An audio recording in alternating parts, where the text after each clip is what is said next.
17 years ago, I was a produce manager in Alabama, making $13.50 an hour. Then I got fired. I couldn't get unemployment. I was broke.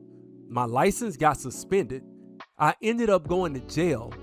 And mentally, guys, I was in a bad place. But here's what's crazy. Not long after that, I landed my first job in tech, making $45 an hour. And on top of that, I never spent a day of my life working in tech. So if you're trying to break into tech right now and you feel like you're too far behind, I want you to hear this story because I'm going to tell you exactly what happened. So let's go way back. At the time, I was living in Alabama and I was working as a produce manager at a grocery store. Like I said, I was only making $13.50 an hour. Now, I did have a degree, so I wasn't someone that didn't have any education, but my degree wasn't giving me a clear path into technology.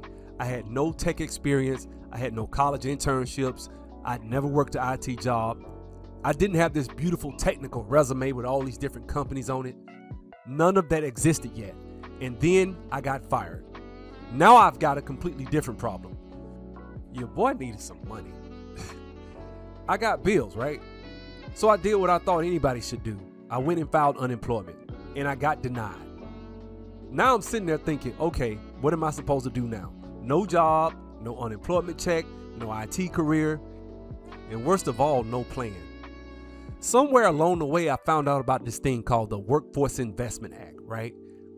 Basically, it's a program where you get a voucher and they pay for you to get training and stuff like that. So I said, okay, I'll just go sign up for this. I knew technology was where I wanted to go. I just needed somebody to help me and, help me get the skills and stuff like that, right? So I drove from Alabama to Atlanta trying to get approved for the Workforce Investment Act, get me a voucher, and guess what happened? I got denied. Another no. Think about it. Think about where I am at this point. I lost my job. I'm unemployed. And even worse, I have been denied unemployment, right? Then I found out about this program that's supposed to help me change careers. This would have been really great, right, for me to get in there and change my careers. They told me no as well. So at this point, I could have been like, you know what, this just isn't for me. But I didn't accept that. I kept looking. Eventually, I found a training program in Stockbridge, Georgia, and I basically worked out a deal with the owners, and they were going to train me. And I couldn't afford it, but they were going to work a deal out where they can get some of my salary the first year of me working, which I didn't mind because I didn't have any experience at all. So if I'm getting a job and it's paying $30, $40, $50 an hour, I figured 10% is worth it because guess what? I was making $13.50 an hour. So that would have been a big leap for me. So we worked out the deal, basically because I didn't have it. And I just got a job, part-time job. I started working, and whatever I had to do to keep this thing moving, that's what I was trying to do. But here's what people don't tell you about these stories. When somebody tells you years later, you know what, I just bet on myself. That sounds great after it works.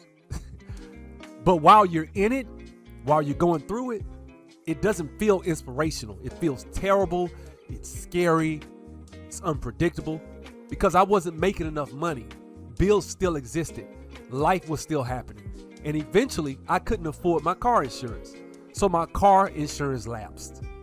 And because my car insurance lapsed, my driver's license ended up getting suspended because I got stopped, didn't have the money to pay the ticket, got pulled over, and I know this is irresponsible. I know people can sit and watch this now and say, oh, you were irresponsible.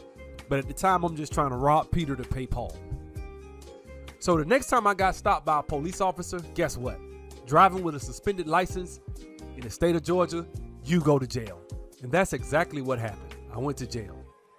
So guys, I want you to understand where my head is at this time. Because it's easy to sit here 17 years later and say, you know what? Everything turned out fine. But I didn't know that at the time. I didn't know that back then. I was broke. I'd lost my job. I couldn't get unemployment. I couldn't get the training voucher. I couldn't afford my car insurance. Now I'm sitting in the jail cell. And guys, I was depressed, almost destitute. I felt like I had absolutely hit rock bottom. There was no just keep grinding because your breakthrough is coming. Man, I didn't know if my breakthrough was coming. All I knew was I didn't want my life to stay where it was. And that's the important point I'm trying to get across.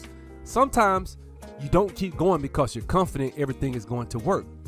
Sometimes you just keep going because going back is not an option. So I kept studying. One of the things I was working towards was an Oracle PL SQL certification. I studied, I took the exam, and I failed. The first time I took it, I failed by like 10 questions. But the second time I took it, I failed by 1 question. That really hurt. Guys, I failed by 1 point. After everything else I'd already gone through, that's the type of thing that'll have you staring at your computer like, you know what? Maybe produce wasn't so bad. But seriously, that was another decision point because I could quit or I could figure out what I was missing. So eventually I found a training company, and this company was different. It was going to give me more practical skills that I needed to actually get a job in IT and work in the environment. There was only one problem. It cost $16,000. Now remember, guys, I'm broke. I don't have $16,000 sitting in a savings account. I didn't have any money to come to the rescue, so I found a way to finance it. I took out a loan, and I want you to understand something. Today, it's easy to say, well, obviously that was a good investment. No, back then I didn't know that. At the time that I took out that $16,000 loan, that company, the training company, they didn't tell me, you know what, we guarantee a job. There was no job guarantee. It was a huge risk for me, but I did it. I went through the training, I learned, I practiced, I developed the skills, and then came the moment that changed everything. I landed my first IT job, and they offered me $45 an hour. Now let's do the math, because remember, guys, I was making $13.50 as a produce manager. Now I'm making $45 an hour at the time. That's more than 3 times what I had been making. And I remember what that meant to me, because it wasn't just about the money. The money was great. I mean, let's not act crazy. The money mattered, obviously. But that paycheck proved something bigger to me. My situation wasn't permanent. I had developed skills that completely changed what the marketplace was willing to pay me for my time. And that started a technology career that lasted 17 years. Now looking back at the entire journey, there are 2 things that you should take from this. Number 1, a no doesn't necessarily mean you're going in the wrong direction. I got told no over and over again. Unemployment, no. Training voucher, no. Certification exam, failed. I took it again, failed by 1 point. If I had interpreted every rejection as a sign that I wasn't supposed to be in IT, guess what? I wouldn't be sitting here right now. Number 2, you need some skills that people are willing to pay for. That is ultimately what changed everything. It wasn't motivation. It wasn't waking up in the morning screaming affirmations to myself in the mirror. I developed a valuable skill, and then I found somebody willing to pay for that skill. And that's really what I want you to understand. If you're trying to get into data analytics, business intelligence, data engineering, cybersecurity, or any other area of technology, the goal isn't to collect information. The goal is to become useful. Can you solve a problem? Can you work with that technology? Can you demonstrate it? Can you explain it in an interview? That's where careers start. And guys, this is a big part of the reason why I created Lifting the Veil IT Academy, because I remember what it was like trying to figure all this stuff out on my own.